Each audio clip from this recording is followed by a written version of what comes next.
What's going on, everyone? I'm Trayvon Miles alongside my main man, Jeff Harris. That's right, Trey. Yeah, thanks. Welcome into the Delmarva Sports Insider. You know it. This is the only show on the shore giving you an in-depth analysis to all local sports here, well, on the shore. That's right. Coming up on tonight's episode, Parkside football back in action after that crazy game last week against Bennett. They get a little chicken noodle soup with Snow Hill coming to town for homecoming. I like that. Yeah, Trey, but also coming up, we had a featured volleyball game this week between James N. Bennett and Decatur as the Clippers, well, they look to move to an impressive 9-0 on the season. That's right, and the Wesley football team returned to Dover for homecoming today. Could the Wolverines hold it down and get their 5th straight win? We'll find out a little bit later. Welcome to the show, folks. We'll get right into it. First of all, what a game, Georgia Tech and Miami. Yeah, right? That was pretty crazy, yeah. But we had plenty of good matchups here on Delmarva ourselves. One loom large in the grand scheme of things in the Henlopen North. Sussex Central came into last night undefeated on the season, surprisingly to a lot of people. But they looked to knock on the door of defending conference and state champion Smyrna. You know that's a different beast. If you want to be the best, you ultimately got to beat the best. So a great matchup to see what the Golden Knights really had. Early first, we know what Smyrna has. Number 25, Will Knight, breaking up the left sideline. He's gone 34 yards into the end zone. Eagles lead it 6-0. Sussex Central makes a comeback. Zion Reed, 3-yard touchdown. Central just trails by 5 at halftime. Making it After a game. halftime, it became the Will Knight show. Saw a there little he is. Heisman move at the end of that. Yes, exactly. In from 3 yards out, and then a little bit later, he's in from 7 yards out, and then a little bit later, he would have his longest touchdown of the night. Jeff, what did you see out of that game last night? Out of this game last night, this guy, Will Knight. You know, I don't know if people have heard about him on the shore. I know he's your guy here. This is 74 yards to the house. 33 carries, 366 yards, 7 touchdowns, 28 unanswered for Smyrna in the second half. They hand Central their first loss of the season, 46-13. The premise of the spread offense is to spread people out and create running lanes, and you know, we were able to flick it around just enough tonight to have them worried about the edge, and you know, and the offensive line did a great job, and Stephen Whaley as a blocking back, and you know, we were able to, you know, Will's a special player now, don't get it twisted, he's the real deal, but you know, when you have a good offensive line and you have some good play calls coming your way, it makes it a lot easier for him.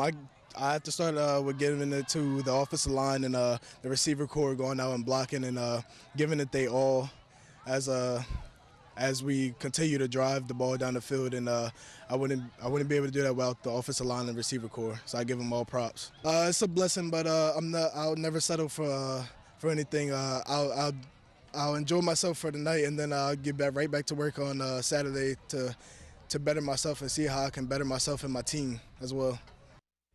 Tonight, Trey, also named Homecoming King. Quite the night for him. But Milford, also in action last night, hosting Woodbridge. And, man, was it a good one. Bucks near the 50-yard line.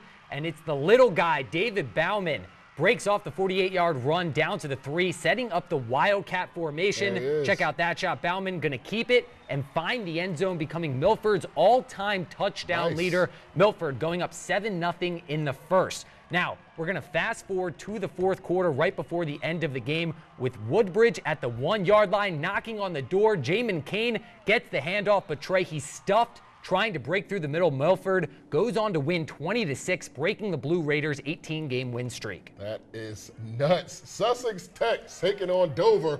This became the Ricky Kane show. He's going to drop back the pass. Check this out. He's getting pressure all over. Dover thinks they have him wrapped up. But check out Kane fouling his blocks down the sideline. That's good for a 25-yard scramble. Very next play, off-play action, Kane rolling out, looking for somebody. He's going to toss one up to Michael Norsworthy. He's going into right behind the cornerback. Exactly, man. Last night, as I said, all about Kane. He's going to decide to keep it himself. Watch him bend around the corner and just leap gracefully over a defender trying to tackle him to get into the end zone. Tech up 10. And they would keep going to number 7. Kane, one more time, dropping a dime to John Campbell, 54 yards. Nice move. That's a touchdown. Sussex Central goes on to win by a final of 36-21.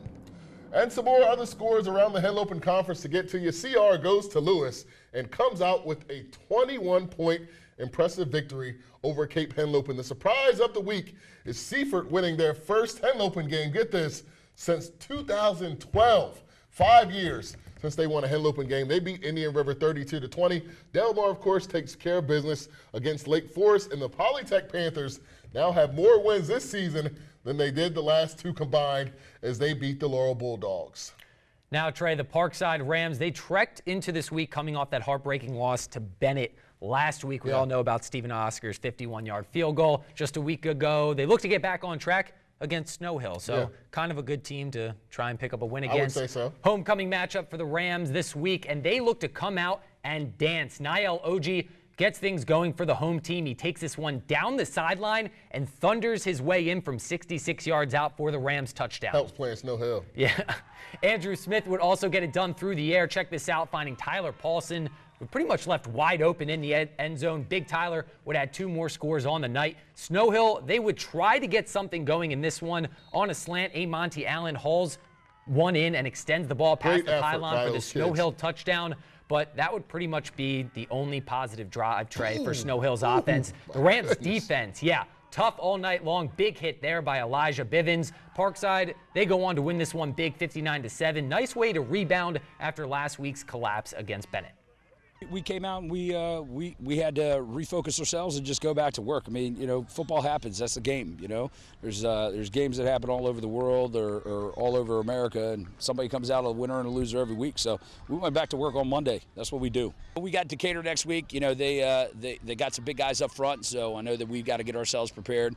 You know, they got their game tomorrow. We're going to go take a look at that and then just kind of figure out from a game plan where it is that we feel like we have the ability to kind of get after it.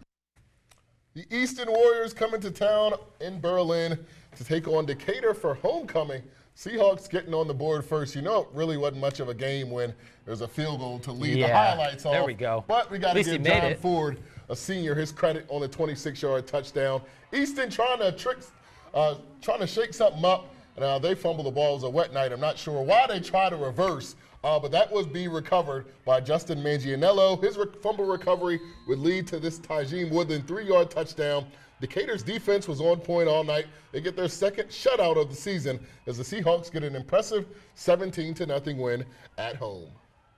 Nandua also in action last night, taking the 2-hour drive up to Colonel Richardson for a non-conference matchup. A lot of driving for a non-conference matchup. From the start, this was the Jake Zebron show. Watch him connect with Dakota Wilson for the first score of the game, and that would really just be the beginning, Trey. Check this out. Zebron now on defense, jumping the route and recording the INT. Then on the very next offensive play, Zebron hurls one into the back of the end zone for Darian Speller. Nice catch there. Comes down with the catch and the score for CR. And how about one more time? Zebron's 4th TD pass of the first quarter. It goes 60-plus yards to Dakota Wilson. Again, CR would take the lead 24-0 after that score and would go on to roll Nandua 45-0 thanks to a very impressive outing by Zebron. I would say so. To Centerville now. Bennett taking the trip up to Queen Anne's. Lions would get on the board early.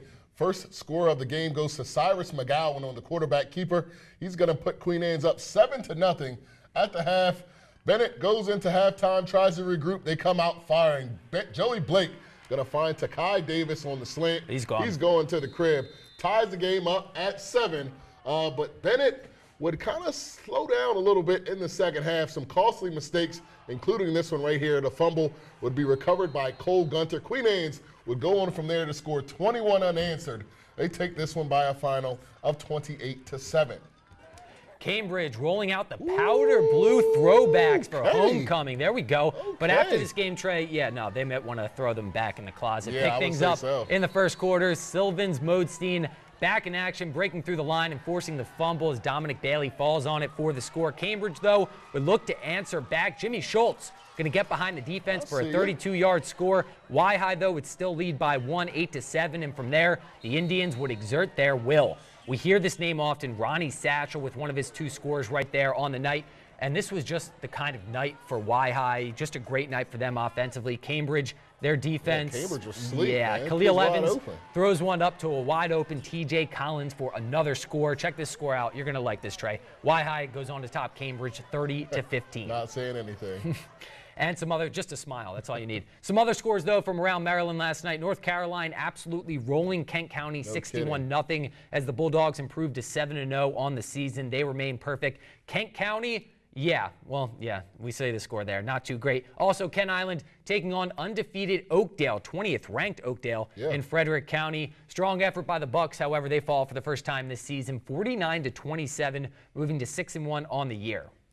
It's looking more and more like that the Kent Island and Queen Anne's rivalry game that we have in Week 10 will be a play-in game for the playoffs. Right. That's what it's looking like. All right, things are really getting interesting as we are gearing up for a potential playoff position.